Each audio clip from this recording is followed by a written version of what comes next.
औज़ुबिल्लाहि मिनश्शैतानिर्रजीम बिस्मिल्लाहिर्रहमानिर्रहीम। हकीम मियाँ मोहम्मद एहसन आपकी खिदमत में हाज़िर है। आज बात करेंगे इरकुन नसा के मुतालिक। मैंने पिछली वीडियो में कहा था कि इंशाअल्लाह टाइम मिला तो इरकुन नसा का नुस्खा आपके साथ शेयर करूँगा।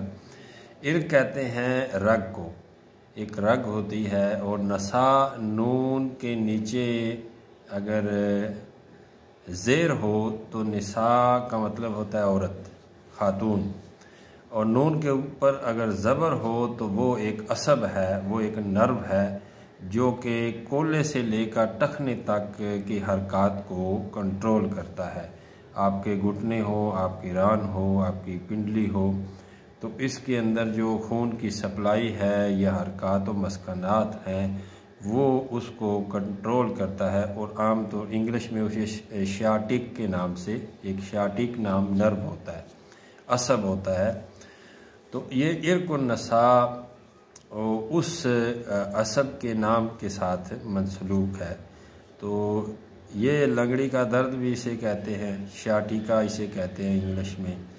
और इसको जो है आम तौर पर ये 30 से 35% लोगों में पाकिस्तान में ये दर्द किसी भी उम्र में हो सकता है। ख़ास तौर पर 35 से 40 साल से ऊपर के बंदे जो हैं उनके अंदर ये ज़्यादातर होता है।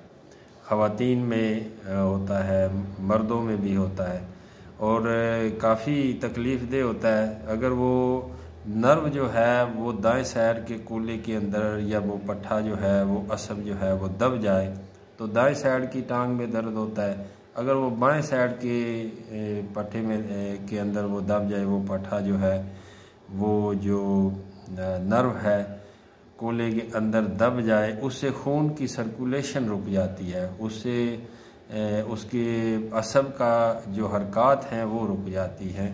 तो जिससे खून की हरकत नहीं होती तो उस वजह से दर्द होना शुरू हो जाता है।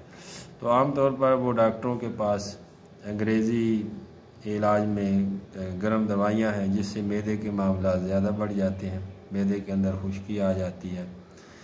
और आमतौर पर हुकामा हजरात भी इसके ऊपर गर्म दवाइयाँ देते हैं, हालांकि ये तो कोई नहीं है, जवाज़ नहीं है। आप इसका असूल इलाज करेंगे तो ये इंशाल्लाह 2-4 दिन के इस्तेमाल से ही ठीक हो जाएगा। तो इसके लिए सादा सा नुस्खा है, आपने मुसब्बर स्याह लेना है। एक मुसब्बर ज़र्द आता है चाइना का, वो नहीं लेना, मुसब्बर स्याह लेना है। और ये गूदा कवार गंदल से बनता है, बिल्कुल स्याह होता है। और हरमल लेनी है, हरमल को थोड़ा साफ़ कर लें, उसके अंदर थोड़े कंकर वगैरह, तिनके वगैरह होते हैं, साफ़ करके तो उसको ब्राउन करना है, उसको थोड़ा भून लेना है। तो भूनना ज़्यादा नहीं है, और ना भी भूने तो तब भी मसला नहीं है, सिर्फ उसके अंदर जो स्मेल होती है उससे थोड़ा उल्टी आती है। अगर उसको भून लेंगे तो ये उल्टी वगैरह नहीं आएगी। सुरंजा तल्ख और सुरंजा शीरी, ये 4 चीज़ें हैं। मुसब्बर स्याह, हरमल बयां की हुई, सुरंजा तल्ख और सुरंजा शीरी, ये 4 चीज़ें आपने बराबर वज़न लेनी है। और इसका सफ़ूफ़ करके 500 मिलीग्राम कैप्सूल भर लेने। आपने ये मरीज़ की तकलीफ़ के मुताबिक इसको देना है कि मरीज़ का मर्ज़ अगर शिद्दत में है तो हर 2 घंटे के बाद उसको एक कैप्सूल दें। जिस तरह मरीज़ को रिलीफ मिलता जाएगा आपने दवाई का पीरियड जो है वो बढ़ाते जाना है। इससे मुसल आएंगे, इससे पखाने खुल के आएंगे।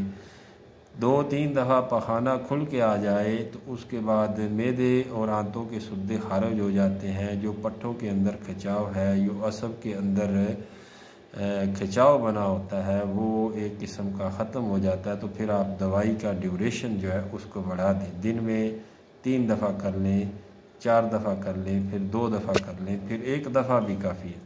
सिर्फ 3-4 दिन दें तो ये इंशाल्लाह इरकुन नसा, शाटिका और लंगड़ी का दर्द ज़िंदगी में दोबारा नहीं होगा। और 1 दिन में अगर आप मुसलसल आप इसको इस्तेमाल करें, 1 दिन में सुबह शुरू करें तो शाम तक इरकुन नसा का दर्द नहीं हो, बिल्कुल नहीं रहेगा। बहुत मुजर्रब है और बहुत सादा सा है और बिल्कुल सस्ता है, सारी चीज़ें पंसार से मिल जाती हैं। बनाएं, दुआ में याद रखें। बहुत शुक्रिया। फ़ी अमान अल्लाह।